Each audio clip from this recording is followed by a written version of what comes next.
Assalamualaikum warahmatullahi wabarakatuh. Jadi kali ini penulis ingin bahas soal kulan.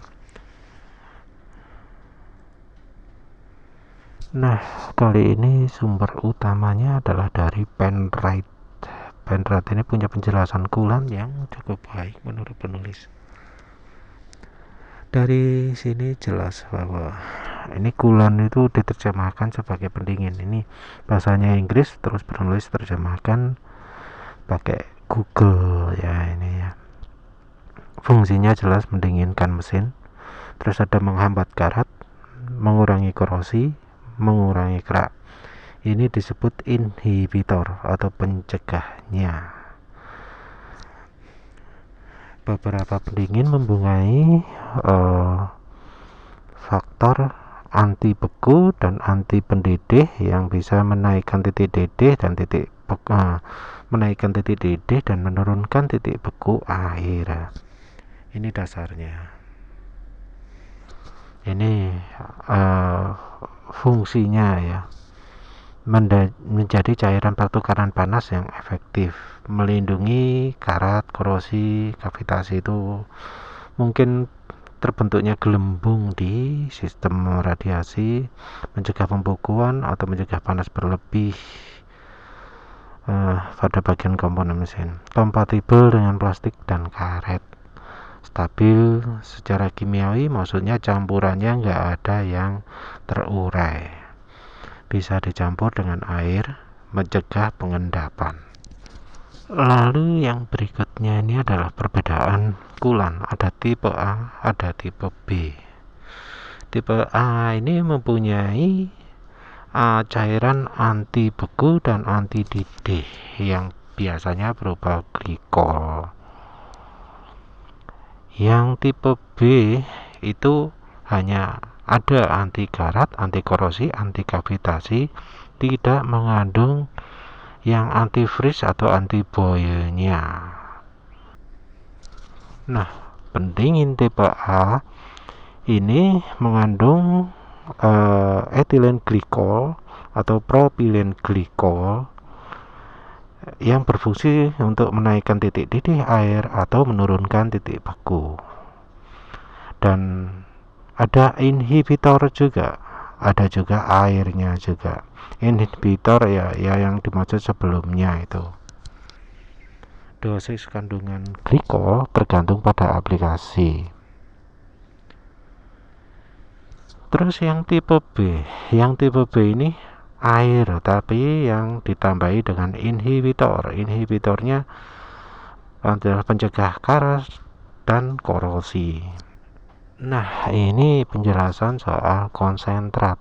Ada yang 100% kulan, ada yang sudah siap dipakai, disebut cairan premix atau ready use. Itu 33-50% kulan. Ini tentu standarnya orang barat. Berikut ini adalah contoh dari campurannya kulan. Ada bisfluid yang bisa monetilen glikol, monopropilen glikol, juga ada air atau aditifnya. Ini tentu yang 100% ya. Nah, glikol itu membantu kemampuan bertahan tetap cair di suhu dingin. Jadi ini ada contoh berapa suhu pembekuannya berdasar kecampuran etilen glikol. Jadi contoh kalau 30 itu di sekitar minus 18, kalau di 50 sekitar minus 42. Ini contoh. Nah, ini perbandingan antara etilen glikol dan propilen glikol. Ini freezing point-nya pada campuran 50%. Yang etilen glikol bisa min 36, propilen glikol min 34. Tentu ini sesuatu yang nggak relevan di negara kita karena nggak ada yang mengalami suhu sedingin itu. Sementara itu suhu pembekuan suhu didihnya itu 107 dibanding 105. Yang etilen glikol lebih baik. Heat transfernya lebih baik yang etilen glikol daripada propilen glikol. Tentu sebelumnya juga pernah penulis tunjukkan ya heat transfernya yang etilen glikol turun 44%, yang propilen glikol turun 62%.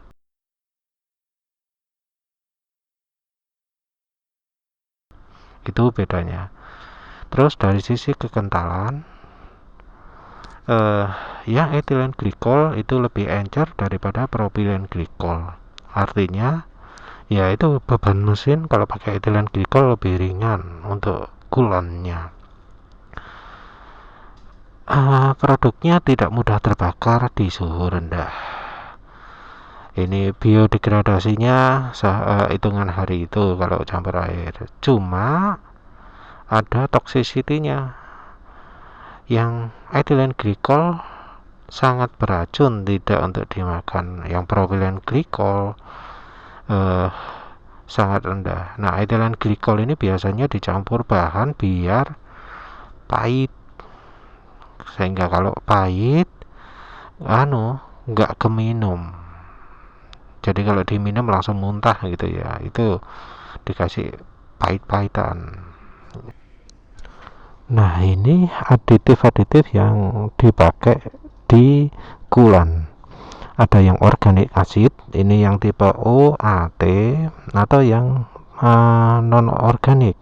Ada silikat untuk perlindungan aluminium, triazol, molybdenum, jadi untuk triazol untuk mencegah korosi, molybdenum untuk mencegah korosi, borat untuk mungkin meningkatkan pH, nitrit untuk mencegah radiator piting apa nggak ngerti lah, mungkin puklek tayo opol ya, mencegah radiator rapuh ya, nitrit dan nitrit mencegah gerubungnya liner basah mungkin ya, defoamer. Cavitation ini terbentuknya gelembung ya, jadi kalau ada gelembung apinya dinginnya jadi terperangkap, nggak bisa ngalir. Jadi kalau mesin ada gelembungnya di dalam mesinnya, itu gelembungnya akan membentuk panas karena nggak bisa didinginkan. Nah, itu bittering agent itu adalah untuk membuat jadi pahit ya. Nah, ini kalau tipenya dibagi berdasarkan kategori, ada konvensional, organik, atau hibrid yang merupakan campuran. Nah, ini ada penjelasan yang menarik soal warna, karena katanya warna itu tidak menentukan kategorinya dari kulan. Jadi itu nggak bisa dipakai sebagai referensi untuk menentukan kulan. Nah, ini menarik juga karena pendingin tipe B itu bisa dipakai bila kendaraan dipakai di tempat yang tidak ada bekunya. Jadi sebenarnya kalau untuk kebanyakan kita aman pakai yang tipe B. Tipe B ini yang air tok tanpa ada antifreeze. Jadi ini websitenya Penrite Oil ini mereka merekomendasikan pemakaian aditif yang tanpa campuran glikol. Syaratnya yaitu di tempat itu nggak ada yang beku. Nah, ini pendingin tipe B dipergunakan pada kendaraan kompetisi karena tidak menimbulkan bahaya pada saat terjadi kecelakaan, dan kemampuannya untuk mengurangi kavitasi secara efektif, mengurangi titik panas di dalam mesin ya. Jadi bisa membuat mesin lebih dingin. Jadi kendaraan kompetisi justru pakai ini selain karena kalau kecelakaan lebih aman, kemampuannya efektif untuk mengurangi panas mesin. Jadi ya harusnya kita ya pakai ini juga karena katanya boleh. Nah, ini ada peringatan apakah cairan kulan ini mudah terbakar atau beracun. Nah, ini jelas ya, kulan itu mudah terbakar. Mudah terbakar mungkin aneh karena ada airnya, tapi faktanya kalau kulan berceceran di mesin permukaan panas itu bisa terbakar. Nanti untuk datanya penulis tambahkan belakangan ya. Nah, berikut ini kita lihat data dari Kulan ya. Kita lihat datanya bagaimana. Ini contohnya Preston antivirus Kulan.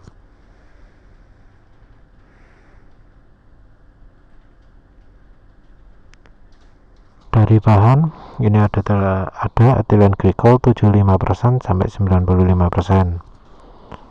Ada yang lainnya penulis nggak tahu itu apa ya.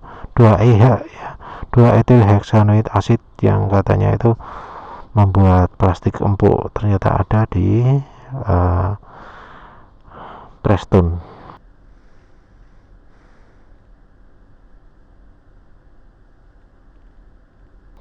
Nah, ini datanya, data kulannya untuk yang Preston itu daya pendinginannya adalah minus 36 derajat sampai minus 37. Nah, flash point-nya 123. Jadi artinya kalau 123 derajat dia akan bisa terbakar, mulai menyala. Terus ada titik didih cukup tinggi juga, 164 171. Yang berikut ini Preston juga, tapi yang pre-diluted yang sudah siap pakai 50-50. Bahan juga ada ethylene glycol, ada juga 2EH. Entah 2EH ini sifatnya untuk apa ya.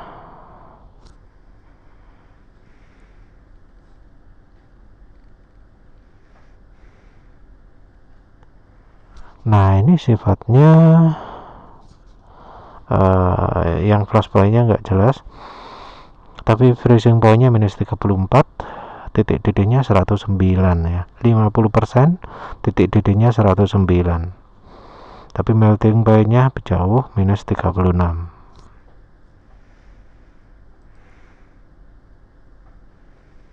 Ini Preston yang tipe low tox.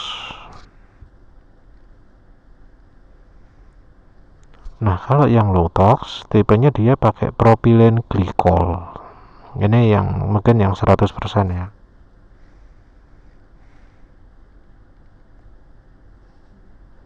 Nah, ini datanya, titik didihnya 153, pH-nya juga tinggi, terus flash point-nya 110 derajat. Nah, ini ada merek Top One Super Kulan versi 2017. Ini freezing point-nya cuma min 4 ternyata ya. Terus titik didihnya 115. Ini Top One Power Kulan versi 2017. Ini yang bisa dilihat kandungan airnya 83%, flash point-nya nggak ada data, titik bekunya minus 7, titik didihnya 115.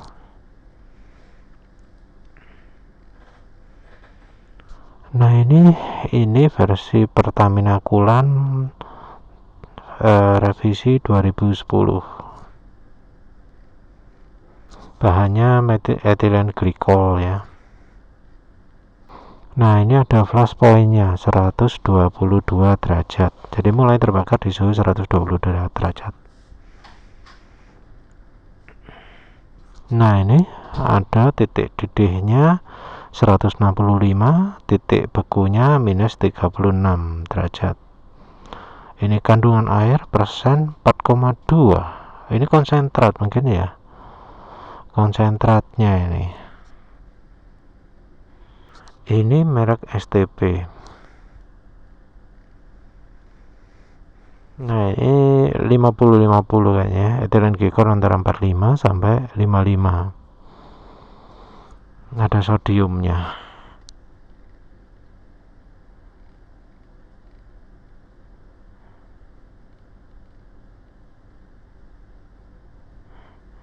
Nah, ini datanya freezing point minus 40 sampai minus 33. Data flash point-nya 116. Ini STP juga, tapi yang ready to use.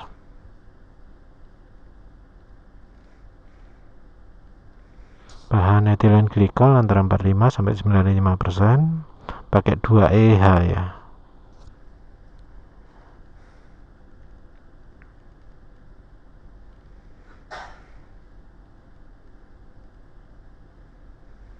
Nah, ini sifatnya titik bekunya min 40 sampai min 33, flash point-nya 116. Ini merek Engine Ice High Performance. Ini enggak ada kandungan.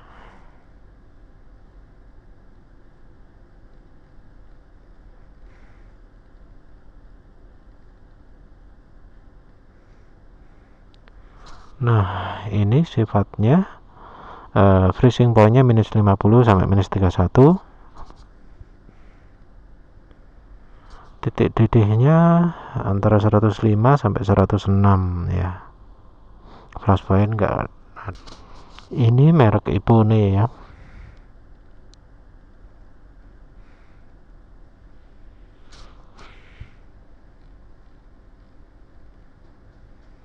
Ini yang disebut cuma etanediol ya. Ini glikol juga antara 30 sampai 50%. Nah, ini sifatnya titik didihnya wah kok range kayak gitu. Flash point-nya di atas 111. Ya wes lah. Yang lebih jelas yang ini ya.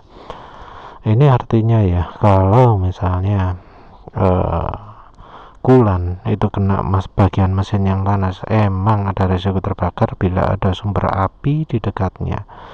Jadi kulan itu ya memang bisa terbakar. Loh, kan ada air. Nah, air itu kalau kena permukaan yang panas di atas 100 derajat ya bakal menguap. Jadi kalau airnya sudah menguap kan tinggal glikolnya. Nah, glikolnya ini yang jadi sumber apinya. Makin banyak glikolnya ya makin tinggi resiko terbakar ya. Yang ini versi penjelasan dari Caltech.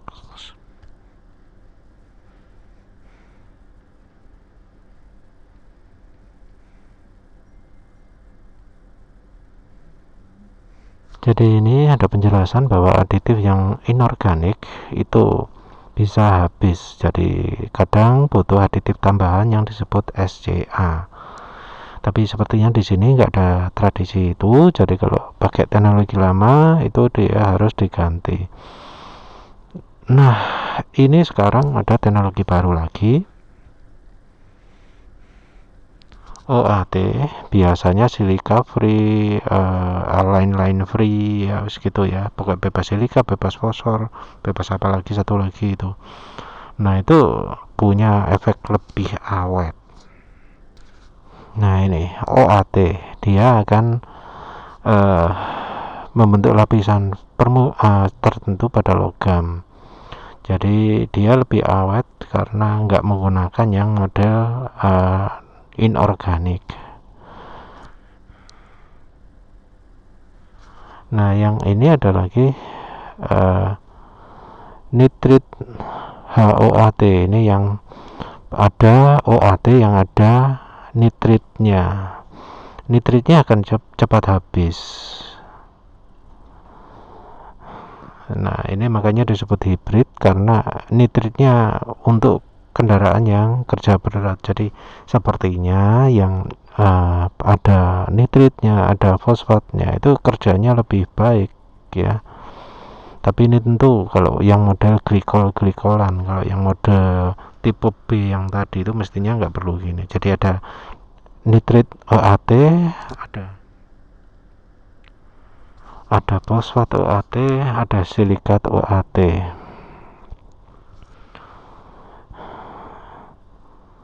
Ini masalahnya adalah fosfat ini bisa menyebabkan korosi kerak.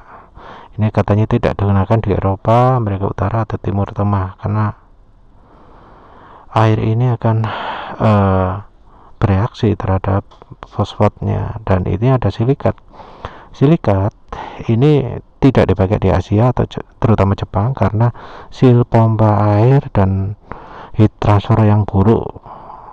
Jadi rupanya ya salah satu penyebab masalah di kulan rembes di Honda PCX 160 seri 160 mungkin juga karena kandungan silikat pada kulan ya. Mungkin merek AHM itu ada silikatnya sehingga bermasalah. Terbukti ketika mereka yang mengalami masalah ini mengganti kulannya dengan merek Ippone, merek Prestone, merek Pertamina, dia akan tidak lagi mengalami rembes lagi. Jadi ini penjelasan soal mengapa kok ada kulan yang bikin rembes ya, ini berarti yang harus dihindari. Nah, ini ada penjelasan ya. Pertamina Kulan dari sumber bumi Pratama. Pertamina Kulan memiliki kandungan silikat yang rendah, bebas nitrit, amina atau fosfat. Jadi yang tadi itu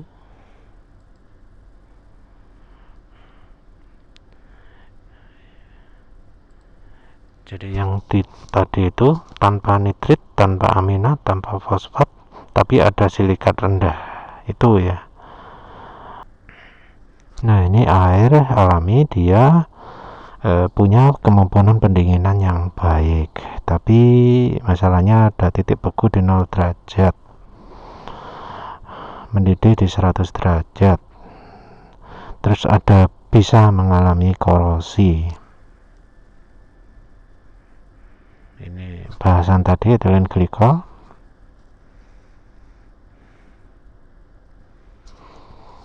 Ini aditifnya ya, tadi ada yang silikat, ada yang OAT, ada yang hibrid. Nah, silikat ini mempunyai kerja yang cepat terutama pada bagian aluminium, mencegah korosi aluminium. Jadi fungsi silikat adalah mencegah korosi aluminium dan perlindungannya instan. Jadi terutama kendaraan berat yang tugas berat itu mengandalkan silikat. Jadi silikat ini membantu mengurangi korosi yang dengan baik. Tapi masalahnya kalau sudah kulannya sudah tua, itu silikatnya bisa tidak larut lagi. Kalau tidak larut, ini akan membentuk deposit. Kalau sudah terbentuk deposit ya macet.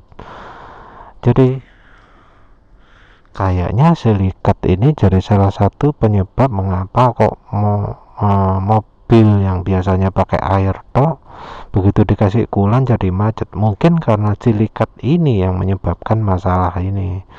Jadi silikatnya jadi nggak larut lagi ke kulannya. Jadi berikut ini adalah contoh-contoh ketika silikatnya mengendap ya, nggak larut lagi ke oli.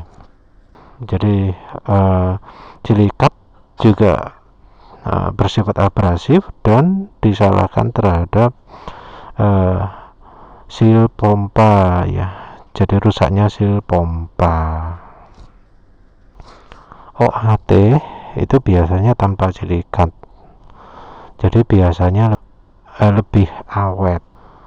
Nah, ada aditif yang menggunakan 2EHA. Nah, yang 2EHA ini katanya bisa membuat plastik itu lebih lumer kali ya. Nah, ini nanti masih akan diselidiki apa benar yang pakai 2EHA ini akan membuat plastik lumer. Mereknya merek Dexcool.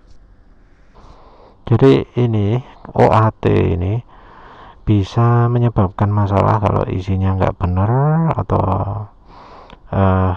ini konsentrasinya nggak tepat. Mungkin itu juga muncul yang hibrid. Jadi pakai OAT yang lebih awet dengan ada silikatnya. Cuma ya seperti tadi, silikat itu punya kelemahan ya. Nah, ini contoh-contoh masalah yang terjadi dari kulan. bisa jadi gel yang kental, lengket, berpasir, berlumpur, membentuk lapisan mengotori radiator, menyumbat, korosi, merusak pompanya. Ya, ini ada bukti bahwa Dexcool bereaksi dengan segel plastik menyebabkan kebocoran pada gasket. Jadi kalau ingin aman, itu dianjurkan untuk merek Dexcool itu harus ganti setiap 2 tahun. Jadi tidak dianjurkan tidak pakai Dexcool selama 5 tahun atau berapa 100.000 mil ya. Jadi harus lebih pendek katanya. Jadi katanya ini di sini silikat penghambatan korosinya lebih bagus dari OAT. Jadi ada yang membuat hibrid karena OAT itu untuk pencegahan korosinya kalah ya. Jadi ini katanya kalau merek Dexcool bisa menyebabkan sifat lengket. Jadi terjadi sedimen itu dari OAT-nya. Jadi kalau sudah terjadi seperti itu, hanya reaksi kimia saja yang bisa menghilangkan. Dan ada juga teori yang ngomong Dexcool itu bisa merusak kalau kena udara, dan disalahkan tutup radiatornya yang rusak. Jadi rupanya ada masalah juga ya, walau yang OAT itu ternyata bisa ya menyebabkan masalah ya. Ya kalau untuk kita kayaknya lebih aman pakai air ya. Lucu ya, Ford dilarang pakai Dexcool. Tambahan, jadi ini contoh-contoh ketika Dexcool menyebabkan masalah. Ini nggak tahu yang versi berapa ya.